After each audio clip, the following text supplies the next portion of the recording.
بداية أتوجه بالتحية للمتابعين عندي بهذه القناة المتواضعة، وأطلب منكم إذا تفضلتم تفعيل زر الاشتراك والمتابعة لكي يصلكم كل جديد.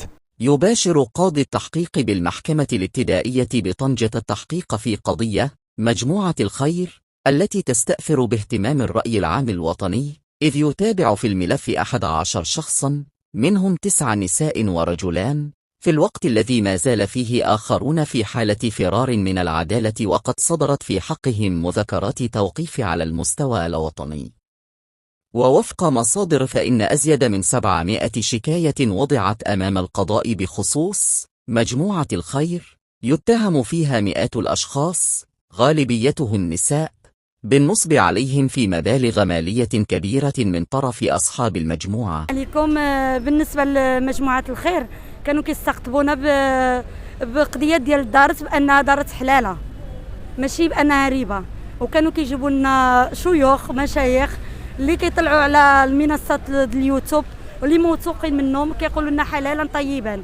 وجا واحد الشيخ طلع بلوزوديو كيقول انه سقس 6 ديال المشايخ انه قلنا حلالا طيبا لكم لانه الكتاب الذاتي عليها باش حنا ثقنا. وكانوا مشاو للمجلس العلمي وكيقولوا للناس انه حلالا طيبا، ولكن المجلس العلمي ما كيطلع معاهم حتى شي شيخ كيقول لك لان اللي دوروا في المجلس العلمي ما خصوش يطلع بفتوى من المجلس العلمي.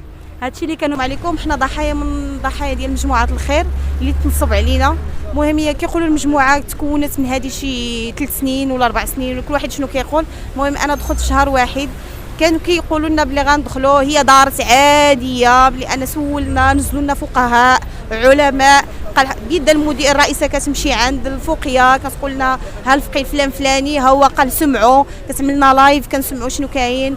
بدينا كنسقسيو وقال لك لا حيت هي عدارات كل ما طولت راه تما فاش كترجع حلال صافي ثقنا، واي واحد كيطمح يزيد القدام. قلنا صافي دخلنا تسجلنا، دخلت على اساس التحديات.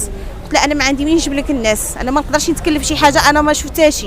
قالت لي صافي انا دخلت مع واحد العضوه صافي سجلتنا، صافي تسجلنا دخلت في شهر واحد. صافي بقيت كنستنى يلاه يلاه يلاه. المهم دخلوا صحاباتي، المهم انا ما جبتهمش، اللي كنتعرف عليهم في محيط ديالي، كاين اللي داخله ب10 كاين اللي ب20 كاين اللي ب25 كاين اللي باع دارو 95 مليون ودخل بيها.